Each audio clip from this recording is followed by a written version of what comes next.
아이, 안녕하세요. 아유, 머리가 고생 많았습니다. 예. 아유, 네. 아유, 제가 뭐 하여간 뭐 여러 가지 손을 많이 대더라고요. 그래가지고 네. 광고 자기들한테 자, 여기는 지금 새로운 공사 부지가 들어가는 곳이고, 저쪽 원래 펜션 있는 곳하고는 한 100m, 150m쯤 되겠네요, 그죠? 직수로 하면은 뭐 100m죠. 네. 뭐 다리만 하면 이제 편하게 이용할 수 있고. 자, 이제 이거를 이제 작품을 만들어야 되는데, 그죠? 그렇죠. 이걸 이제 이번 펜션 컨설팅에 대한 내용은 포천의 H 펜션에 대해서 이야기를 해보도록 하겠습니다. 포천에 있는 H 펜션은 물론 저에게 컨설팅을 받으면서 지금 현재 광고를 제대로 하고 있는지, 그리고 펜션의 시설이나 이런 부분들을 어떤 식으로 바꾸는 게 좋은지, 업그레이드를 해야 되는 게 좋은지, 그리고 적은 비용으로 어떤 방법으로 소비자들이 좋아하는 디자인으로 만들지, 그런 부분에 대해서도 이제 조언을 좀 얻기를 원했었습니다. 무엇보다도 펜션의 컨셉을 어떻게 잡아야 될지, 그 부분에 대해서 코칭을 좀 받기를 원하셨는데, 이 포천에 있는 H 펜션은 아무래도 경기도권이기 때문에 모객하는데 굉장히 유리한 편인 건 맞습니다.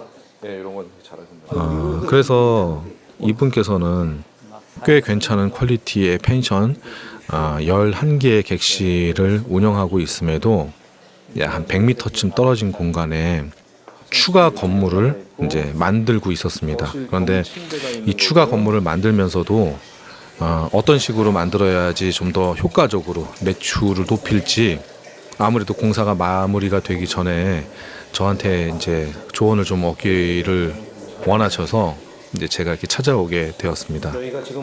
신축에 들어가는 그 공사 면적은 약 한 80평 정도가 됐고, 2층까지 올라간다고 하게 되면은 거의 뭐 한 150평 이상의 건물이 되는 건데, 이 건물을 애견 호텔과 애견 카페로 운영을 해야 될지, 아니면은 럭셔리한 펜션으로 만들지, 이 둘 중에서 아직 선택을 못한 상황이었습니다. 그래서 저의 의견을 듣고 그대로 한번 좀 실행을 해보고 싶다라고 하셨어요.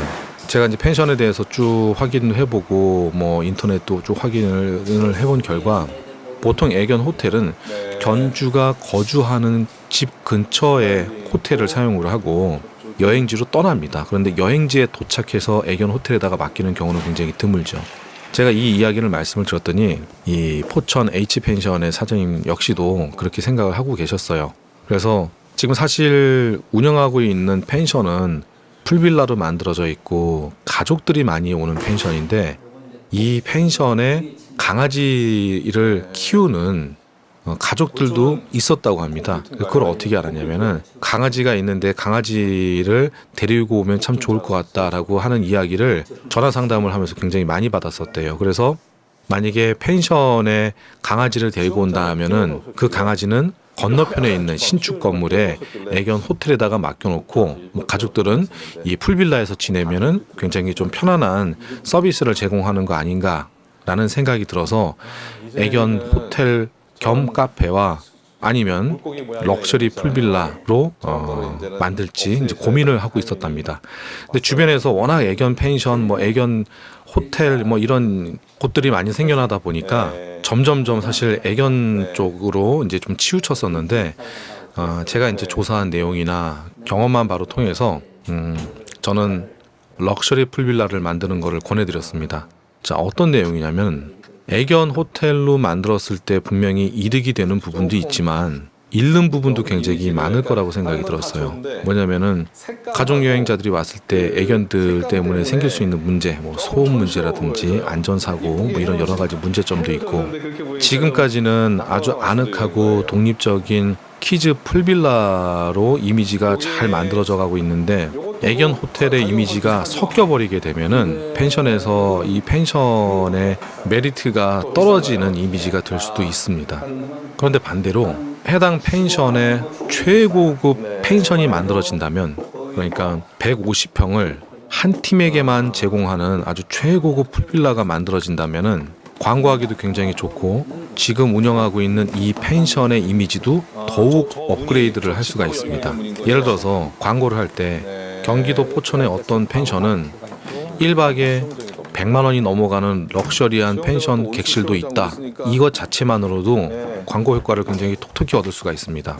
제가 예전에도 책에서도 소개를 하고 또 강의를 할 때도 자주 이야기를 하는 부분인데, 아주 강한 임팩트 있는 무언가가 만들어지는 거, 수많은 펜션들이 경쟁할 때에는 임팩트 있는 이미지가 제일 중요합니다, 사실. 그래서 제가 뭐 쇼룸이라고 붙이고 모든 펜션에는 쇼룸이 한 개씩 있어야 된다라고 이야기를 했는데, 지금 제가 며칠 전에 돌아봤었던 그 포천의 H펜션 같은 경우에는 전체적으로 다 준수하긴 하지만 소비자들의 눈이 정말 빙빙 돌아갈 수 있을 만큼 엄청난 펜션은 아니었었어요. 그래서 만약에 누구와도 경쟁해도 뒤지지 않을 만큼 굉장히 넓고 굉장히 럭셔리한 룸이 만들어진다면은 영업에 좀 더 큰 효과를 얻을 수가 있게 됩니다. 그래서 저는 어정쩡한 포지션의 애견 호텔을 하지 말라고 말씀을 드렸고, 오히려 럭셔리한 룸을 만들라고 저는 조언을 해드렸습니다. 포를 만들고 그렇게 좀 할까. 네. 네, 이 고민 중이에요. 그냥 할까 아니면 나무만 심을까. 아니에요. 지금 저는 더 높아도 더 좋다고 봐요. 저거 정도 살 정도 할 사람들은요. 네. 자기 공간에 대한 애착이 굉장히 큰 사람들이에요. 네? 그렇기 때문에 더 폐쇄적이고 더 프라이빗한 공간을 만들어주는 게 좋아요. 그러니까 이런 거 자르지 마세요. 그리고 그 룸 주변에는 나무들이 굉장히 많은데 이 나무들을 좀 많이 잘라내고 뭐 울타리 같은 거를 세워서 좀 멋지게 만들면 어떻겠냐라고 저한테 조언을 좀 구했었는데, 저는 그 나무들을 그대로 두라고 말씀드렸습니다. 나무를 그대로 두게 되면은 이 큰 건물, 지금도 한 80평 정도 되는 이 건축물이 만들어져 있는데, 이 건축물 주변을 빙 둘러싸을 수가 있어요. 그러면은 업라이트 조명을 나무 아래에서 위로 올리게 되면은 굉장히 웅장한 듯한 모습이 나옵니다. 그리고 펜션은, 이렇게 럭셔리한 펜션 같은 경우에는 소비자들이 폐쇄적인 성향을 가지고 있어요. 그러니까 사람이 폐쇄적이라는 게 아니라 폐쇄적인 공간을 원하죠. 더 프라이버시가 잘 지켜지고 더 나만의 공간을 더 원해요. 그래서 이 나무들을 다 가지치기를 하지 말고 그대로 둬서 더 안쪽 깊숙이 들어가 있는 듯한 이미지를 만들어주는 게 더 효과적이다라고 말씀을 드렸습니다. 사실 오늘 굉장히 짧은 시간 답사를 통해서 이분께서 거의 뭐 몇 달을 고민했었던 부분을 제가 좀 해결을 해드렸는데, 펜션을 운영하시는 여러분들도 또는 펜션 창업을 하시는 분들께서도, 준비하시는 분들께서도 준수한 펜션을 만들려고 노력을 하기보다는 사람들한테 선택받을 수 있는 명분이 있는 펜션으로 만들기를 바랍니다. 이상 제 이야기 들어주셔서 감사합니다.